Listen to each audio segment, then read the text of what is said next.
Good morning, good evening, good afternoon, and welcome to another thrilling episode of Living World of Darkness, Rage Across New York. In tonight's scene, we will be setting, as is most common for this character, in the area of the Cub Cabins, the Rock, the Den-Father's Cabin, all that happy nonsense.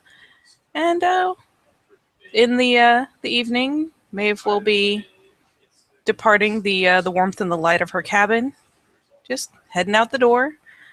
Still got yellow flowers tucked in her hair, which she'll probably be doing for a while considering the extended celebration of Beltane.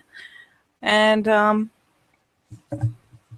she will just kind of, not in a stiff with purpose fashion, but with an obvious intent in mind, go ahead and trot down the porch steps and head over in the direction of the Rock.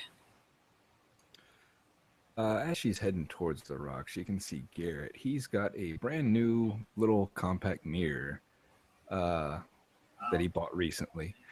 And he's actually looking at himself with it rubbing at certain areas of his face because he cut his hair and shaved his facial hair for his fostering challenge just so he could look a little different. And it's starting to grow back a little bit, and he's just kind of checking it out, seeing how it's doing. In that case, as Maeve gets near enough to make out that detail, she will probably adopt something of an amused smirk. And when Garrett notices her, the mirror snaps shut and he shoves it back in his pocket. And then he reaches out for his trusty pack of cigarettes and begins the whole process, ritual of lighting that. And presumably by the time she gets up to a reasonable, well, in normally speaking distance from him, he's probably got it lit and is just puffing the first bit off of it. Mm-hmm.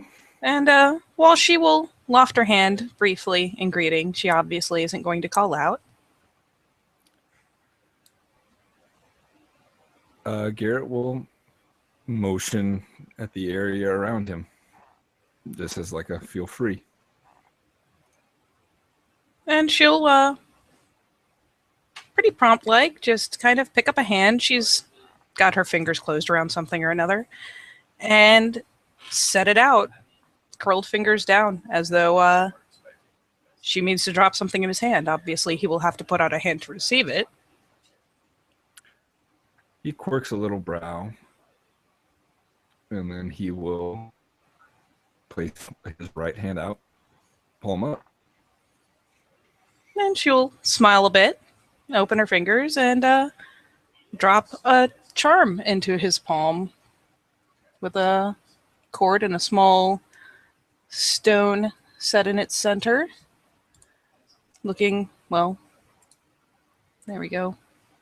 Suspiciously like so.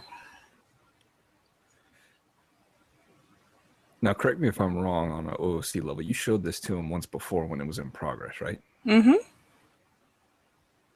I'm pretty sure she did. Yeah, I think so. He looks at it, looks at you. You showed me this before. She'll nod a bit, and if he seems kind of puzzled and still holding his hand out as though he expects her to reclaim it after some conversation or something, she will take a moment to gently take his wrist with one hand and with the other curl his fingers around it and start kind of pushing it back towards him. His eyebrows quirk further. It's not hexed, is it? She kind of snorts a laugh. After all, it's not like she can't make noise. She just can't form words. And she'll briskly shake her head if he's still looking at her sideways after the laugh. Small little smirk appears on his mouth.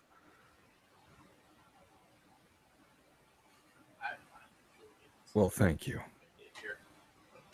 Not sure what it is, but thank you. And she'll finally kind of palm her pocket for a second, pull out the little notebook, flick it open to the first clean page, and write briefly on it before turning it to him so that he can easily read it. And it says that, it says essentially, first off, you were right. He closes his eyes and nods. And then opens again. And she'll, under that, kind of reclaim it for a second and write again. And flick it back over to him. And it pretty much just says, I can't blame you for punishments I earned myself.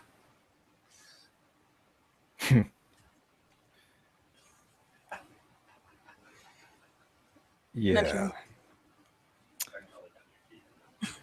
If you hadn't walked away with such conviction saying you were going to find someone else,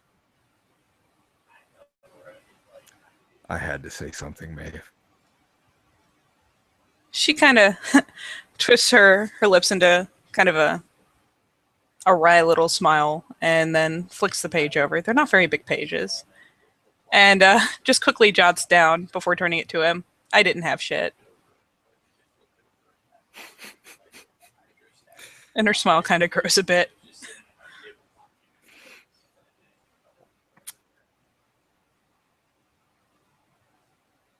But you know better now, right? She kind of does a little shrug and a little nod.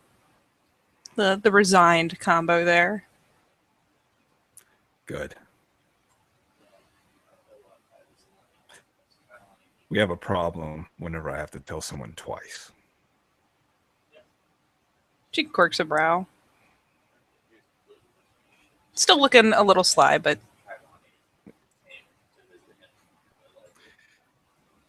And he finally opens his hand again to reveal the pendant. So you've been working on this a while. And she nods. Was I always the intended recipient? She nods again.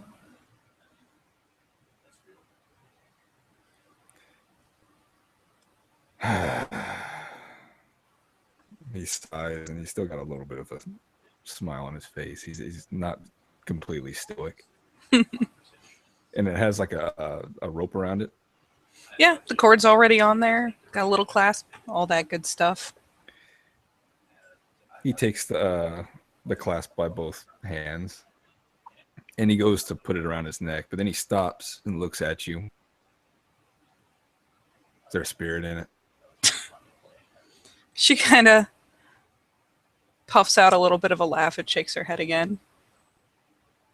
Then he nods. Okay. We'll dawn it. She's very clearly pleased that he's that willing to both accept it and go ahead and just flat put it on. Never mind take her word for it.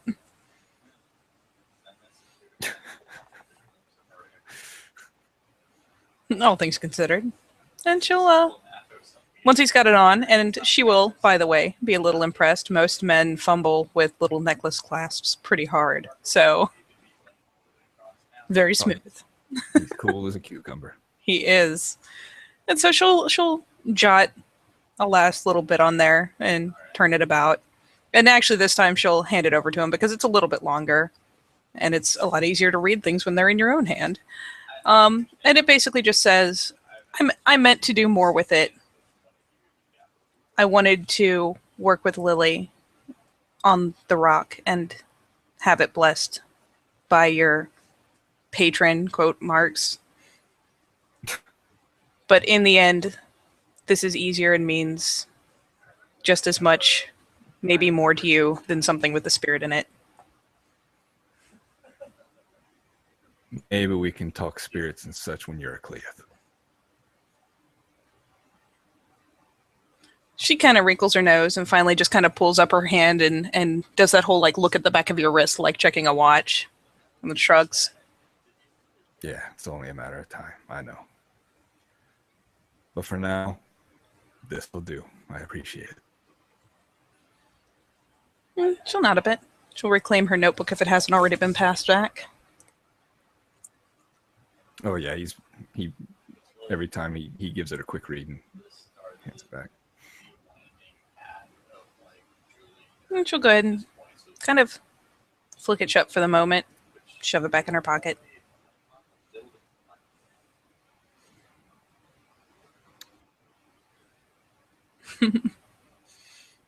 And unless he prompts anything else, we'll probably essentially just almost, there's a mocking tone to it, but you get the sneaky suspicion she's doing it properly. Kind of dips into the flourishing courtly bow to indicate planning to take her leave. Yeah, he just waves her off, shaking his head. It's ridiculous. She smiles more broadly and will kind of give a little nod and turn to head back for the cabin.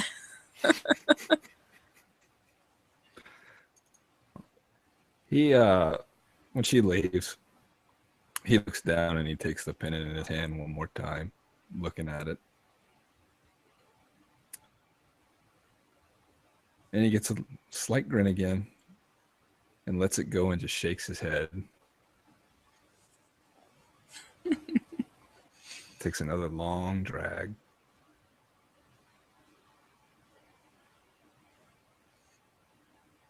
And with that fairly simple exchange, we can probably say thank you, players, for playing, and thank you, watchers, for watching. And we will see you next time on another episode of Living World of Darkness, Rage Across New York.